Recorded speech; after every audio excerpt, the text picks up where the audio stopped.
Ei, ei, ei. Aqui, nesta casa eu me encontrei. Entrei e aqui dentro vi saída.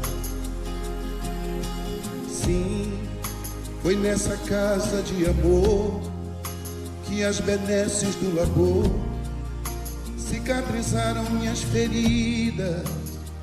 Depois de muitos e muitos passes, estudo e a água da paciência, religar e religuei, filosofiquei, tomei ciência. Aqui, nesta casa de oração,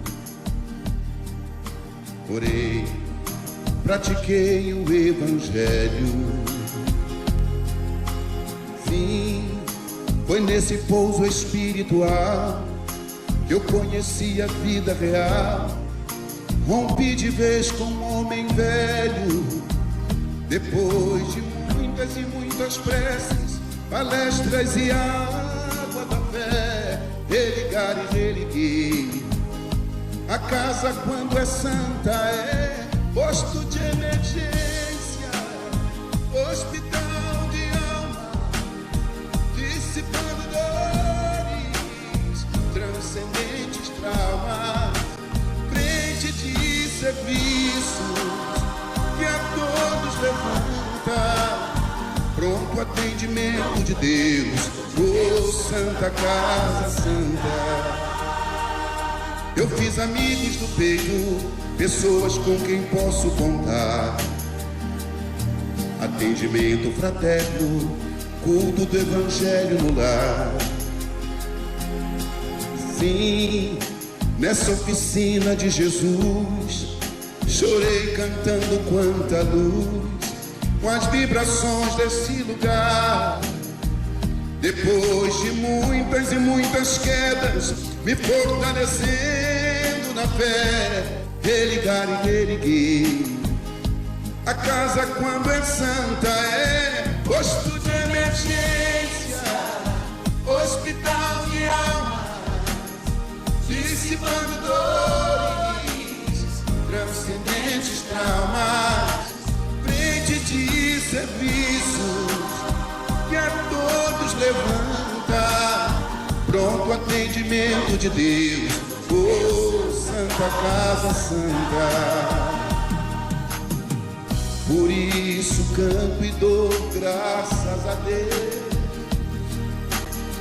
secando lágrimas nos olhos meus. Depois de muitas e muitas preces, palestras e água da fé, religar e religuei.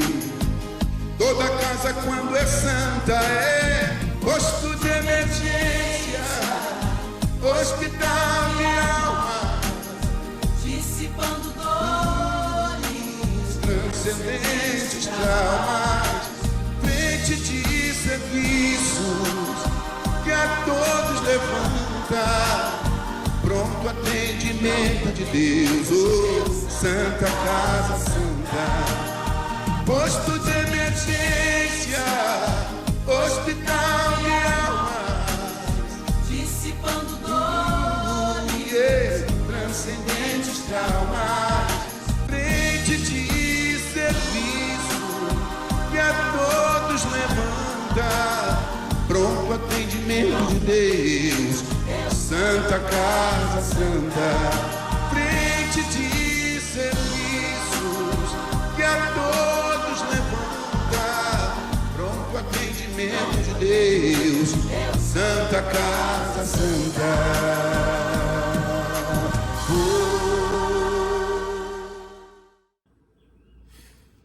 Olá, meus irmãos, sejam todos muito bem-vindos à nossa Casa da Paz, para mais um estudo, para mais uma reflexão. Hoje o nosso estudo é referente à parábola do Filho Pródigo e a nossa página de preparo é do livro Pão Nosso, capítulo 24, que se intitula Filhos Pródigos. E caindo em si, disse: quantos jornaleiros de meu pai têm abundância de pão, e eu aqui pereço de fome. Está no Evangelho de Lucas, capítulo 15, versículo 17. E Emmanuel vem nos explicando. Examinando-se a figura do filho pródigo, toda a gente idealiza um homem rico, dissipando possibilidades materiais nos festins do mundo.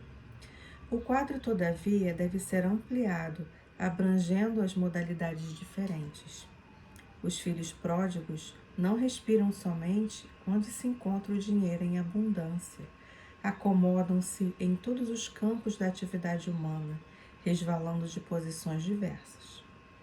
Grandes cientistas da Terra são perdulários da inteligência, destilando venenos intelectuais indignos das concessões de que foram aquinhoados. Artistas preciosos gastam, por vezes, inutilmente, a imaginação, a sensibilidade em aventuras mesquinhas, caindo, afinal, nos desvãos do relaxamento e do crime. Em toda parte vemos os dissipadores de bens, de saber, de tempo, de saúde, de oportunidades.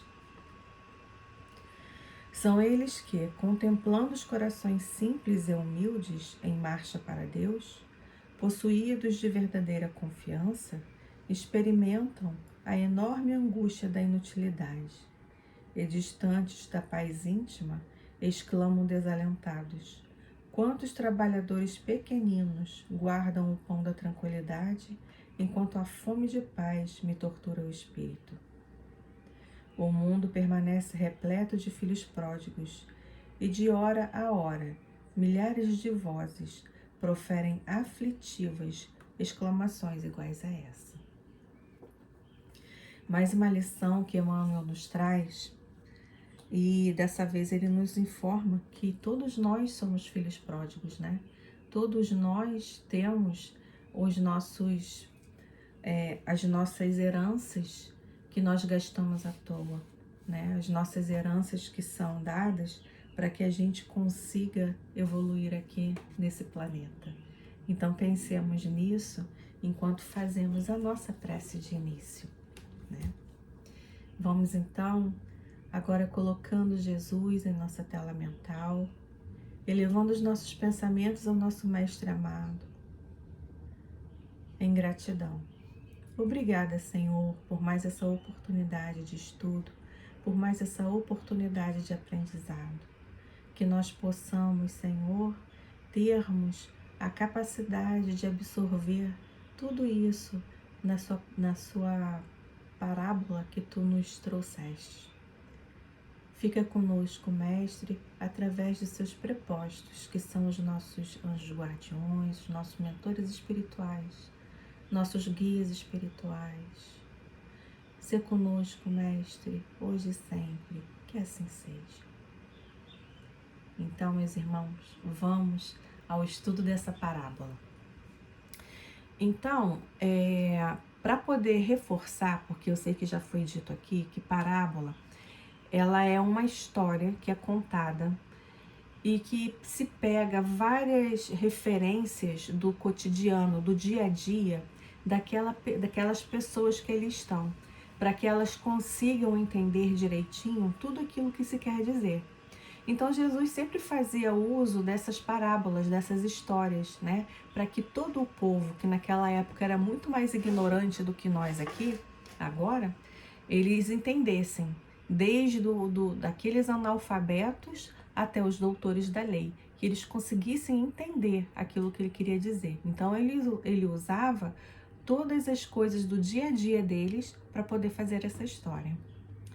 Então, nessa parábola do filho pródigo, nós vamos identificar algumas atividades daquela época de Jesus, né, para poder entender o significado das atitudes de cada personagem dessa história, né, dessa parábola contada por ele, para que a gente consiga, assim, extrair o que Jesus queria nos passar. Então, eu vou ler a parábola na íntegra e depois a gente vai falando dela parte a parte, tá bom? E disse Jesus: um certo homem tinha 2 filhos, e o mais moço E o mais moço deles disse ao pai: Pai, dá-me a parte da fazenda que me pertence. E ele repartiu por eles a fazenda. E poucos dias depois, o filho mais novo, ajuntando tudo, partiu para uma terra longínqua e ali desperdiçou a sua fazenda, vivendo dissolutamente.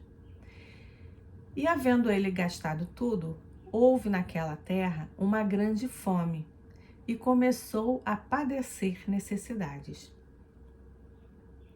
E foi e chegou-se a um dos cidadãos daquela terra, o qual o mandou apacentar, mandou para os seus campos apacentar os porcos, e desejava encher o seu estômago com as bolotas que os porcos comiam, e ninguém lhe dava nada.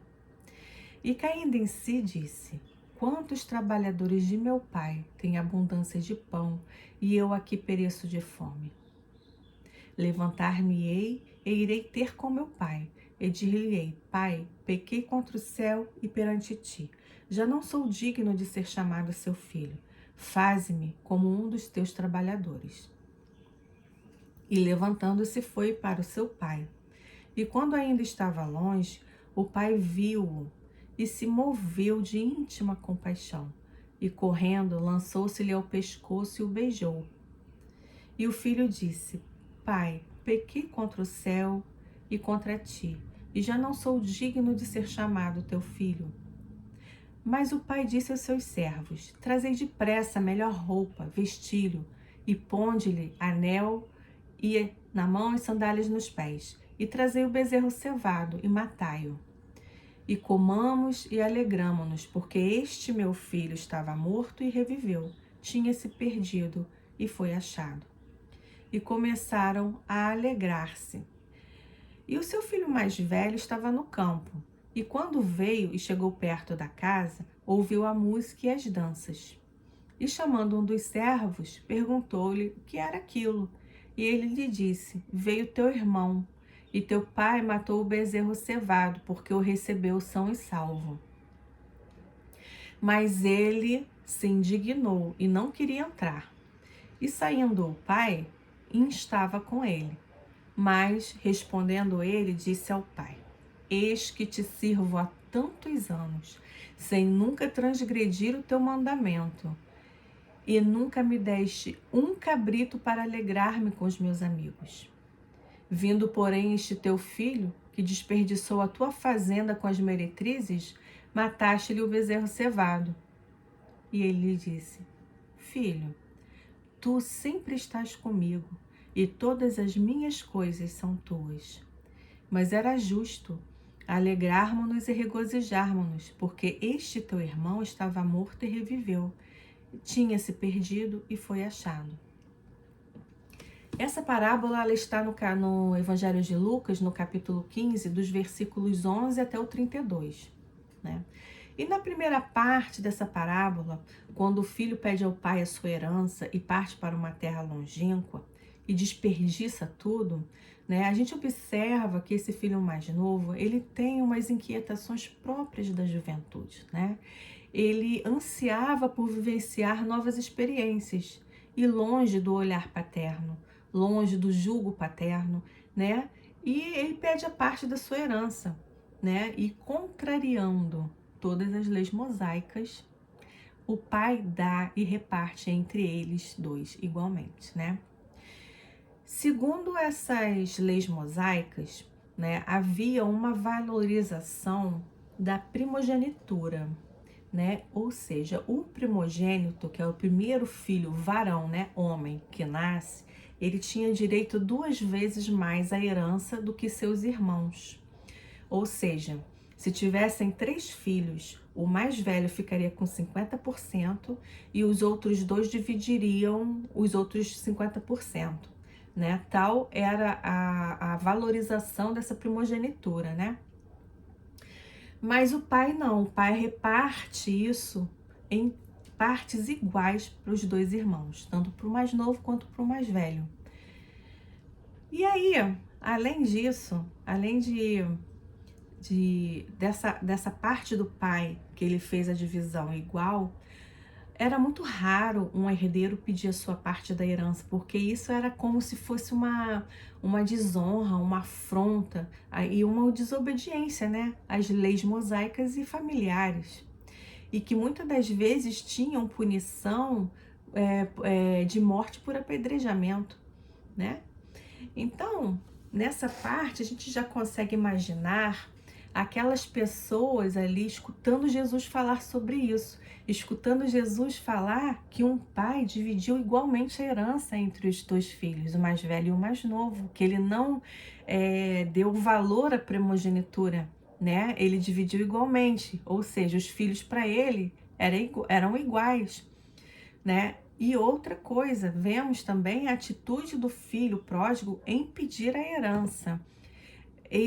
Nessa atitude dele, ele desobedeceu às leis mosaicas e questionou e desobedeceu também à autoridade familiar, né? Entretanto, o seu pai, assim mesmo, deu a herança para ele, né? Para ele usar o seu livre-arbítrio, né? E essa herança é justamente esse livre-arbítrio que nós recebemos de Deus para nós utilizarmos, né? Geralmente utilizarmos bem para a nossa evolução moral. Só que, né, a gente quase nunca utiliza para nossa evolução moral, né? E da mesma forma que o filho pródigo, muitos jovens de hoje, eles pensam que dinheiro, que poder, que festas proporcionam felicidade. Não só os jovens, né? Eu digo os jovens porque eles são mais afoitos, eles são mais necessitados disso, né? Então, eles vão atrás dessas coisas que proporcionam alegrias efêmeras para ele, alegrias imediatas. Essas alegrias que são tão duradouras quanto o momento da festa, né? E muitas vezes isso se torna um ciclo vicioso, porque eu vou para uma festa para me divertir, para ter alegria. A festa acaba, minha alegria acaba. O que eu vou fazer? Eu vou procurar outra festa, vou procurar outros amigos, vou procurar fazer outras coisas. E nisso posso cair numa drogadição, posso cair um desvio sexual e vou fazendo esse ciclo vicioso de coisas ruins que eu faço com o meu livre-arbítrio, né? E muitas vezes, quando essa farra acaba, a pessoa sente, muitas vezes não sempre, né? Sente um vazio muito grande dentro de si, porque aquilo só preenche naquele momento de êxtase, né? Vai preencher aquilo dentro. Quando sai dali, acabou. Então, esse ciclo que a gente vai renovando sempre, ele precisa ser quebrado em algum momento, para que a gente consiga perceber quais são os reais valores da vida, porque a gente acaba se esquecendo que nós somos espíritos imortais, então damos valores demais a situações e a tesouros que a ferrugem corrói, que os ladrões roubam, né? E aí a gente acaba se esquecendo dos nossos valores morais, dos nossos reais tesouros que estão dentro do nosso coração, né? E nessa parte, só nessa parte dessa parábola, nós paramos para analisar como nós estamos utilizando o nosso livre-arbítrio. Será que a gente ainda está conectado ao Criador, conectado ao nosso Pai? Será que nós estamos fazendo um bom uso das leis divinas? É algo para a gente pensar, né? Então, na próxima parte aqui da parábola, que diz que ele, havendo gastado tudo, houve naquela terra uma grande fome e começou a padecer necessidades.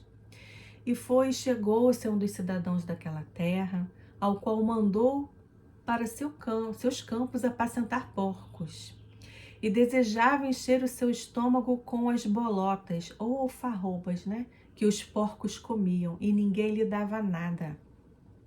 E caindo em si, ele disse: quantos trabalhadores de meu pai têm abundância de pão, e eu aqui pereço de fome.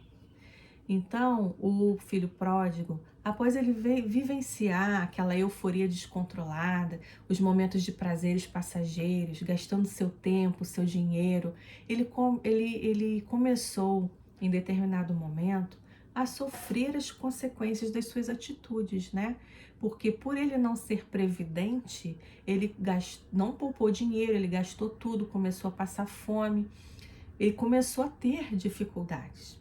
E ele poderia até nesse primeiro momento não admitir que ele tinha errado, né? Ele vai ficar pensando, poxa, mas eu não fiz nada de errado, por que eu tô passando por isso, né? Se acha injustiçado em muitas das vezes, né? Mas certamente nesse momento em que as dificuldades começaram a chegar, ele parou para perceber, né? Começou, né, a perceber através da sua dor que as coisas não são como ele gostaria que fosse, né? E aí a dor, né, as dificuldades são nossas amigas, amicíssimas mesmo, porque elas nos traz para baixo, elas nos puxa para baixo desse nosso mundo de fantasia, elas nos traz de volta à realidade. Então, quando a gente sente muita dor, quando a gente sente que é o momento de a gente parar e analisar o nosso erro, ali é a dor puxando a gente para a realidade, né? Então, né, no momento em que ele se aproxima do cidadão, muito provavelmente, né, naquele primeiro momento em que começou a sentir aquele desconforto de fome, de necessidades que ele vinha passando, ele se aproxima de um cidadão. Talvez até pensando né, que lhe dariam um abrigo e comida sem que ele precisasse fazer algum esforço. Mas isso não aconteceu, né? Ele foi mandado para os campos apacentar porcos, que era o pior trabalho que tinha naquela época. Era um trabalho desonroso segundo as tradições judaicas, né? Então, para termos uma noção do quão degradante esse trabalho era, né? Esse trabalho de apacentamento dos porcos, por exemplo, um escravo que ele fosse bom para o seu amo, para o seu dono, né? Ele recebia muitos mais coisas, muito mais benefícios do que o apacentador de porcos, o cuidador de porcos, né? Tão degradante que era esse trabalho. Mas o filho pródigo, ele sentia muita fome, né? Ele gostaria de comer, inclusive, a comida dos porcos e ficava indignado porque ninguém lhe dava nada. E nesse momento ele começou a se arrepender de ter se afastado da casa do pai, porque na casa do pai ele tinha de tudo e agora ele não tem nada. E ele começou a fazer esse balanço da sua situação, do que ele tinha e do que ele não tinha nesse momento. E ele percebeu, inclusive, que os servos do seu pai nunca passaram por aquilo, né? Que eles tinham pão em suas mesas, abrigo nas suas cabeças, sobre suas cabeças, tinham dignidade. Eles eram tratados bem pelo pai dele. Então, muitos momentos em nossa caminhada, quando nós nos afastamos de Deus, nós passamos pelas dificuldades. A gente passa a pensar em Deus em segundo plano. Só quando a gente passa pela dificuldade, a gente bota a mão na cabeça, ai meu Deus. Aí a gente para pensar em Deus, né? Mas o que queríamos não era aproveitar a vida? Então a gente vai aproveitando a vida e gastando toda a nossa herança espiritual com essas andanças pelo mundo, essas más escolhas, né? Mas como o nosso Pai é sempre sábio e muito justo, Ele permite que a gente use a nossa herança do livre-arbítrio da forma que queremos, até um determinado ponto, né? Porque muitas das vezes a gente pensa que o nosso livre-arbítrio ele é ilimitado. Ele não é ilimitado porque nós não temos ainda a moralidade suficiente para que ele seja ilimitado. Nós fazemos mais escolhas. E uma das questões de misericórdia do Pai é colocar em determinado momento um abismo entre o nosso livre-arbítrio e o que a gente quer, né? Aí quando a gente chega esse abismo, que ele é feito de dores, a gente volta, a gente recua, porque a gente quer sair de perto da onde a dor está. E aí a gente pensa e retorna para a casa do Pai. A gente começa a fazer o caminho de volta, né? Entretanto, a gente vai fazendo sempre escolhas erradas, né? E um dia sempre a dor vai chegar. A dor vai nos acordar, como falei anteriormente. Vai nos acordar, vai nos despertar para a vida. quando a gente sente fome, a gente sente sede de elementos espirituais, aí a gente chega à conclusão de que está na hora de voltar para o regaço paterno, né? E aí, nesse momento, a gente lembra de Deus, né? No momento que a gente está sentindo muita dor, que a gente está no desconforto, a gente lembra de Deus. E nos lembramos como estávamos felizes sob a sua tutela, né?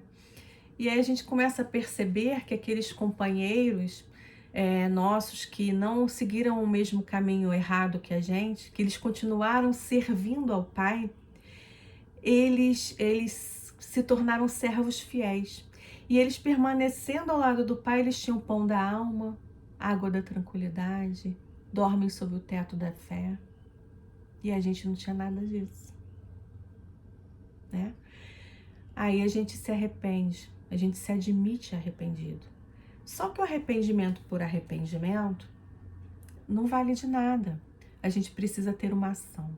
A gente precisa se levantar, precisa olhar para dentro de si, precisa fazer a nossa introspecção, né? Que é chamada também de reforma íntima. É aquele momento em que a gente tem olhos de ver e olha para dentro de si e percebe o quanto tempo a gente perdeu naquela caminhada. E o caminho não era aquele, então a gente precisa voltar. A gente precisa enfrentar os desafios da caminhada de volta, para que a gente chegue aos braços do nosso Pai. E não será fácil, né? Porque vai exigir de nós grande esforço. E aí, mais umas perguntas para que a gente reflita. Quanto de força a gente ainda tem para voltar na nossa caminhada? Será que a gente vai ser aceito novamente? É uma reflexão para nós. E aí, continuando, a parábola diz, o filho pródigo estava aqui pensando, levantar-me-ei e irei ter com meu pai. E dir-lhe-ei, pai, pequei contra o céu e perante ti. Já não sou digno de ser chamado teu filho. Faze-me como um dos teus trabalhadores. E levantando-se, foi para o seu pai. Então, nesse momento, o filho que já tinha feito a sua reflexão interior, ele se levanta, ele toma uma atitude, ele se autoavalia e toma uma atitude. Obviamente, ele não se sente digno de ser chamado novamente filho por aquele pai bondoso, que tudo lhe dava com tanto amor, né? Mas ele toma coragem, ele vai com medo a si mesmo, né? Ele se levanta, ele vai ao encontro do seu pai para lhe pedir uma nova oportunidade de recomeço. Não mais como filho, porque ele não se sentia merecer tal posição, né? Mas como servo, para que ele pudesse ter um direito de pão, de teto, de paz interior, né? Então ele aceitaria recomeçar como um servo, porque ele sabia que debaixo da tutela do seu pai, nenhum daqueles servos passavam fome, passavam sede, passavam desrespeito. Então ele queria isso para ele. Mas muitas das vezes, quando a gente se arrepende e a gente quer tomar uma atitude de recomeço, a gente se sente dessa forma, né?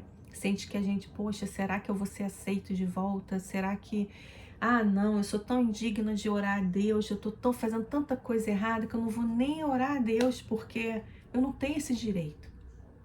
Mas vamos assim mesmo, porque Deus é amor, né? Então, Ele sempre vai esperar por nós de braços abertos. Ele nos concede sempre a oportunidade de recomeço. E o seu amor por nós é tão grande que Ele não só nos concede esse recomeço, como Ele permite que nós recomecemos de onde paramos e não do zero.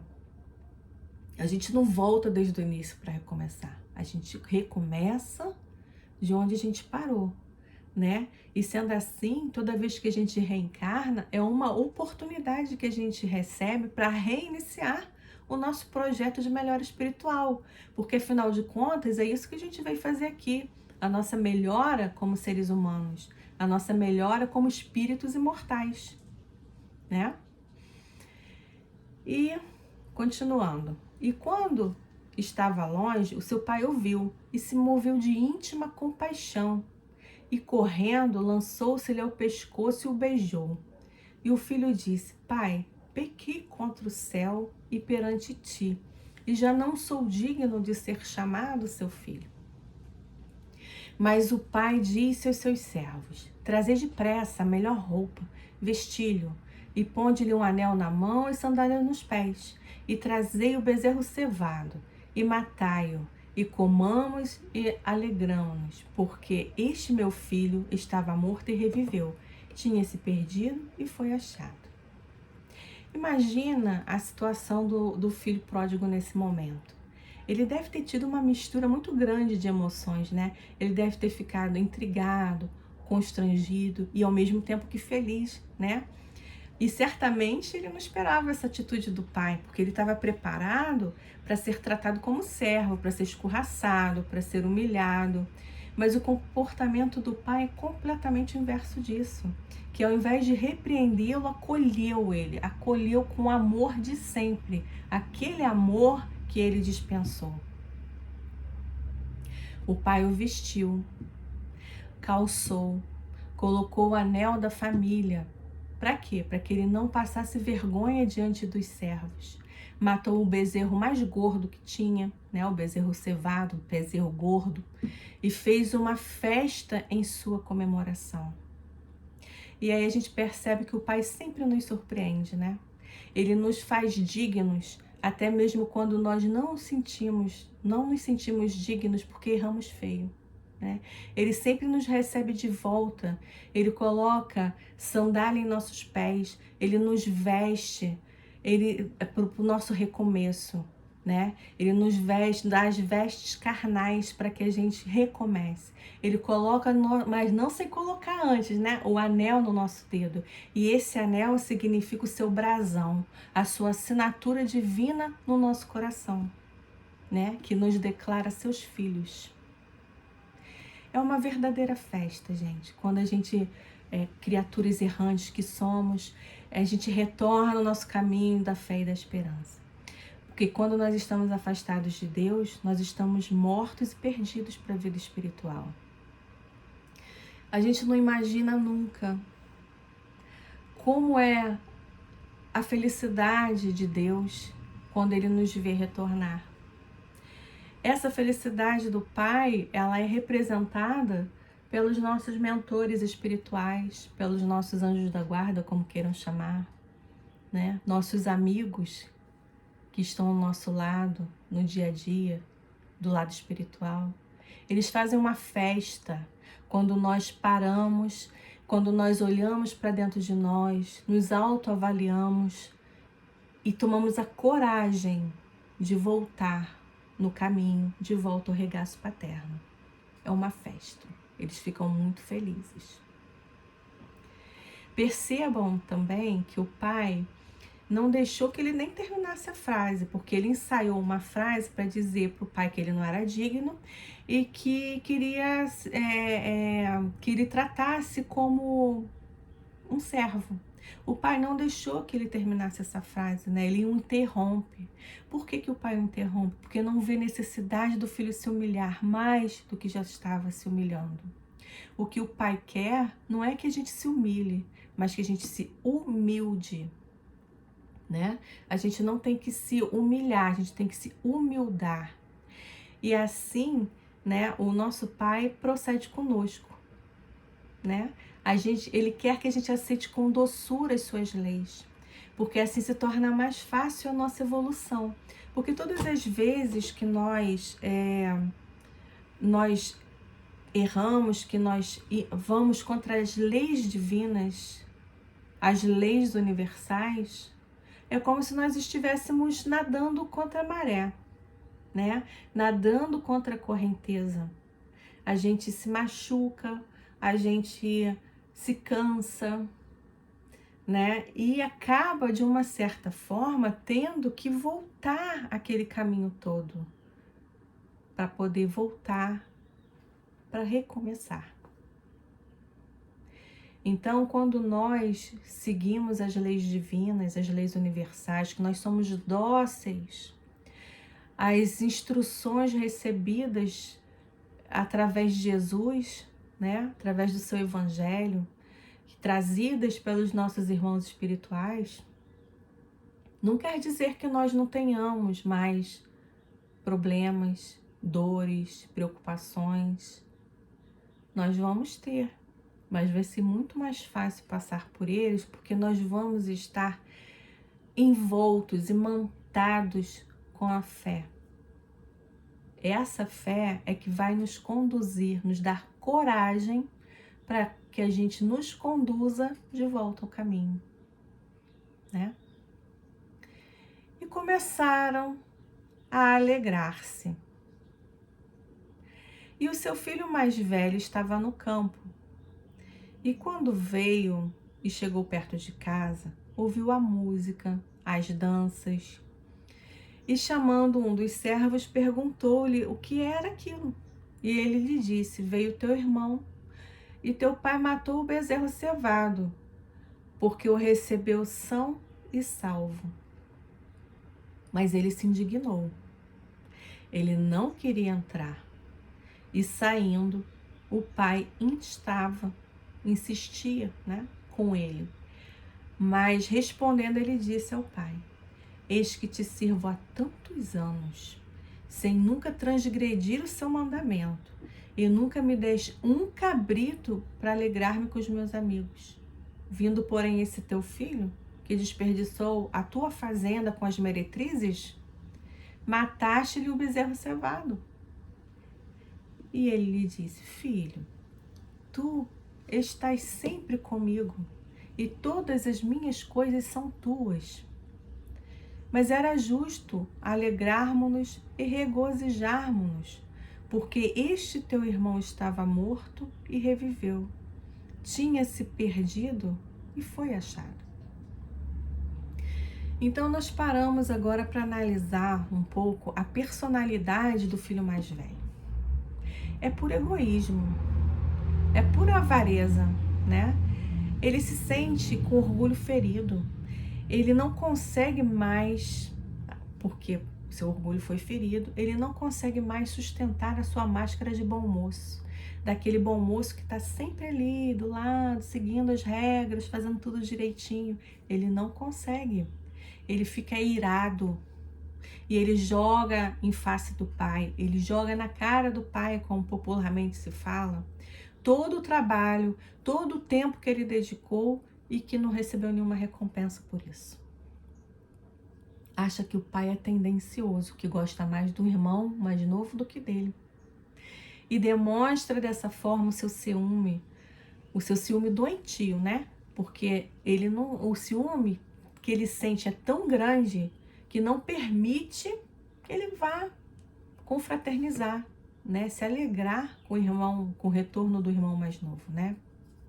E o pai ainda insiste que ele comemore com seu irmão, na expectativa, talvez, né, do filho mais velho unir esforços com ele no auxílio ao irmão que retornou o caminho. Mas não, ele se nega, porque acha que merece mais do que o irmão, porque ele sempre esteve ali com o pai, né? Ele achava que merecia aquela festividade, o irmão não. E aí ele diz nas entrelinhas que o pai não reconhece o seu valor. Mas o pai, com muita sabedoria, né, e bondade, responde dizendo que ele está sempre, esse filho mais velho está sempre com ele, todas as coisas dele é do filho, né? E a gente vai percebendo assim que muitas vezes nós estamos dentro da casa do pai, né, seguindo todas as regras, cumprindo todas as obrigações, né?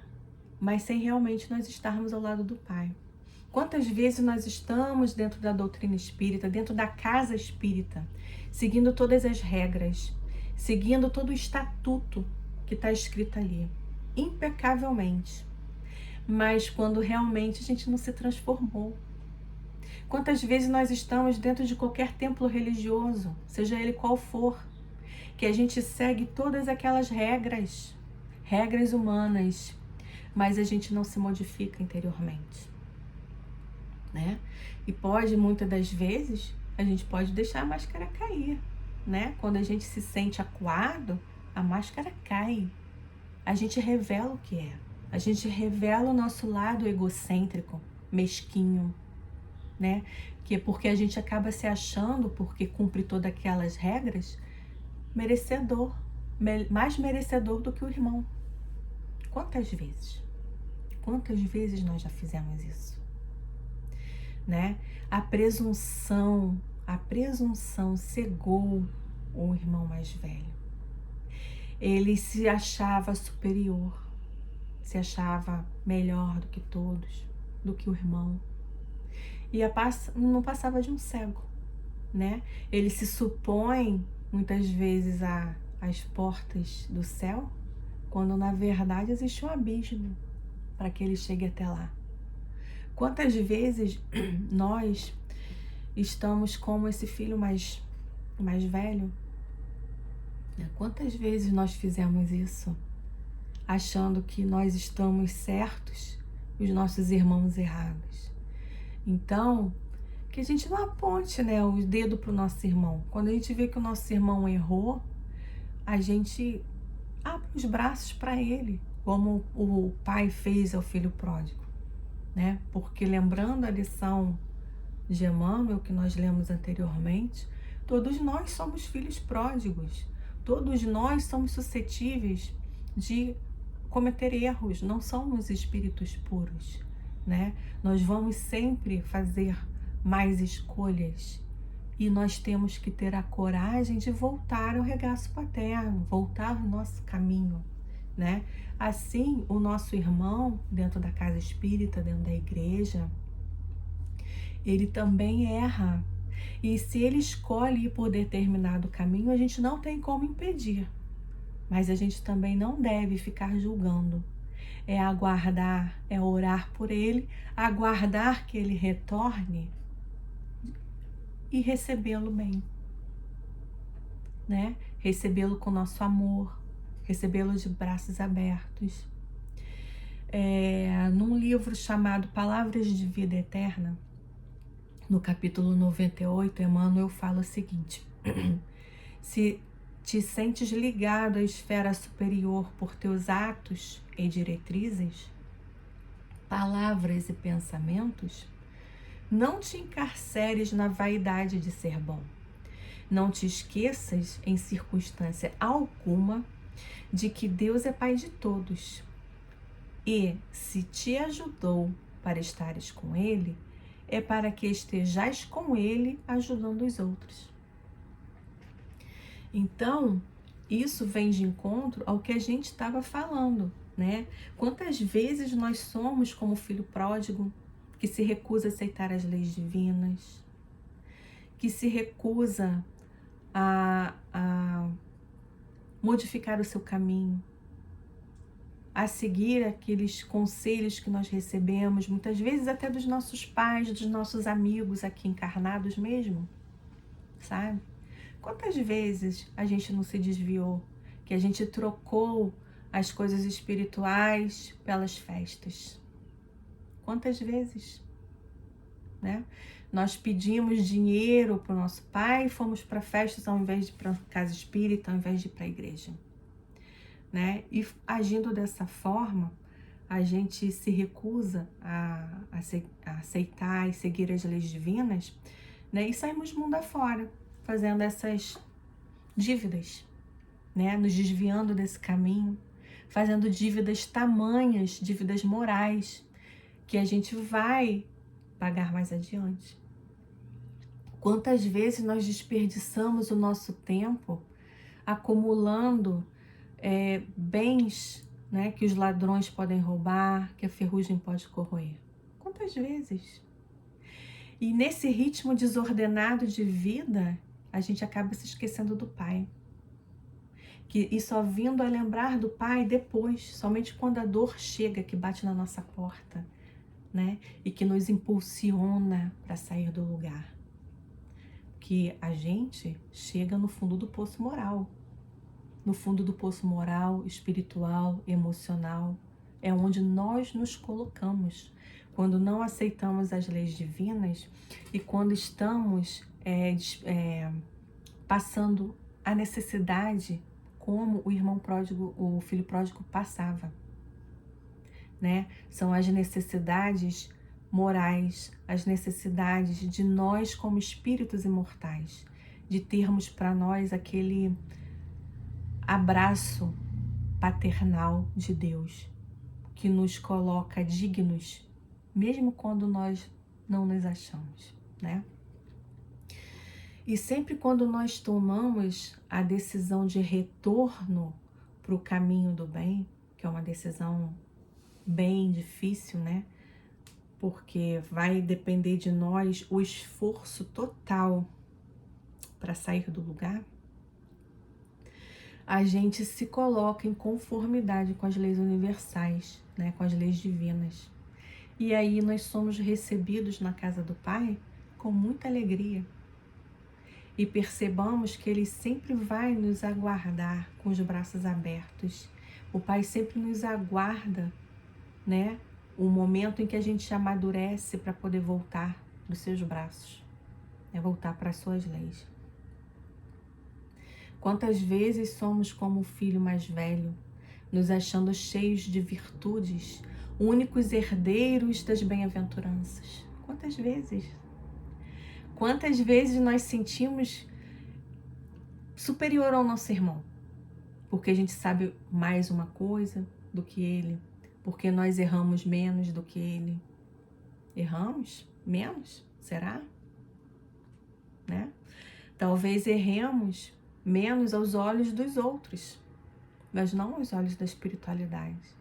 Porque toda vez que a gente se sente superior ao nosse irmão, porque a gente fala, esse erro eu não faço. Você já fez muito. Você já cometeu muito esse erro, né?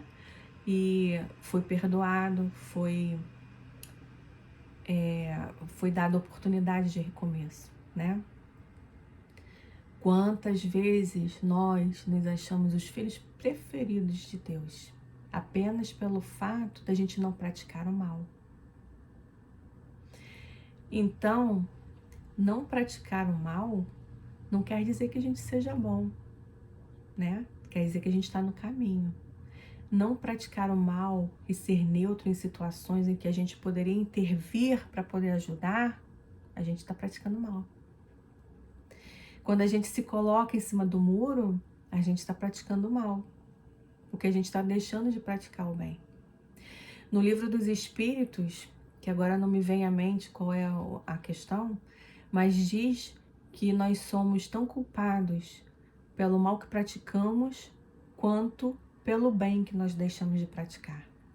Então, dessa forma, a gente sabe que não adianta ficar em cima do muro, ficar neutro em determinadas situações é fazer o mal, é contribuir para que o mal perpetue, né? Então, não adianta frequentar uma casa espírita, não adianta frequentar uma igreja, cumprir as suas normas regulamentares e não estar realmente próximo do Pai em nossas atitudes, em nosso pensamento, né? Principalmente quando a gente está fora de lá. Porque nós costumamos ser uma pessoa dentro da casa espírita, dentro da igreja, e outra fora de lá. Aquele tipo de pessoa fora de lá que ninguém pode pisar no meu pé. Pisar no meu pé eu vou empurrar. Dentro da casa espírita, dentro da igreja, seja onde for, pisou no meu pé, tudo bem, irmão, mas fora de lá a gente não faz isso. Quantas vezes nós fizemos isso? Será que a gente ainda faz ou será que a gente já deixou de fazer? Né? É chegado o tempo de nós colocarmos a candeia sobre o alqueire, colocar a iluminação em cima da mesa, para que a gente consiga ver tudo em nossa volta. Chegou a hora da gente conseguir olhar para nós, para dentro de nós, com olhos de ver, buscando com atenção identificar os nossos defeitos para poder transformá-los em virtude. Identificar o nosso mal e tentar não fazer mais. Certamente nessa tentativa nós vamos ter muitas recaídas, mas o importante é que a gente comece o quanto antes, porque já é chegada a hora da fraternidade e da empatia, da gente fazer fazer parte da vida do outro fazer parte da nossa vida, da gente se colocar no lugar do outro. Já chegou a hora dessa fraternidade. Na verdade, já está passando da hora, né? Então, muitas das vezes a gente quer ser bonzinho dentro da casa espírita, dentro da igreja, seja lá qual segmento religioso for, como eu já falei, e fora de lá, a gente é uma pessoa completamente diferente. Então, a gente precisa levar a casa espírita para dentro de nós. Porque não adianta nós estarmos na casa espírita, na doutrina espírita, e não deixar que a doutrina espírita esteja dentro de nós. Não deixar que o evangelho esteja dentro de nós. Nós precisamos muito colocar em ação tudo aquilo que nós aprendemos do evangelho do Cristo. Precisamos com urgência, porque o nosso mundo já está passando para o mundo de regeneração. E quem quiser ficar aqui, né, nesse planeta que vai ser renovado, precisa se renovar. Precisa entrar nesse clima de renovação para melhor. Então, meus irmãos, quando nós vermos o nosso irmão caído, a gente precisa levantar ele. A gente precisa fazer como o bom samaritano, né? Que levantou aquele que estava caído, que cuidou dele até que ele ficasse bom para ele poder ir com as próprias pernas para onde ele quisesse. Nós já fomos aquele que estava caído e alguém nos levantou. Isso foi uma fraternidade. Está na hora então da gente começar a retribuir tudo aquilo que a gente recebe do Pai através dos nossos irmãos encarnados ou desencarnados, né? Então, meus irmãos, nesse clima de amor e de união e fraternidade entre nós, que a gente permita se envolver por esse momento e fechar os nossos olhos, agradecendo a Deus, agradecendo a Jesus por mais essa oportunidade de aprendizado, por Jesus não ter nos deixado órfãos. É uma gratidão muito grande, Senhor, que sentimos dentro de nós e que nesse momento elevamos a Ti. Sê conosco, Mestre, em todos os momentos da nossa vida, do levantar ao deitar, no plano espiritual, da nossa emancipação no corpo físico durante o sono, que nós possamos, Senhor, continuar aprendendo sempre através do trabalho bendito. Sê conosco, Mestre, graças a Deus. Então, meus irmãos, muita paz, muita luz para todos e até a próxima.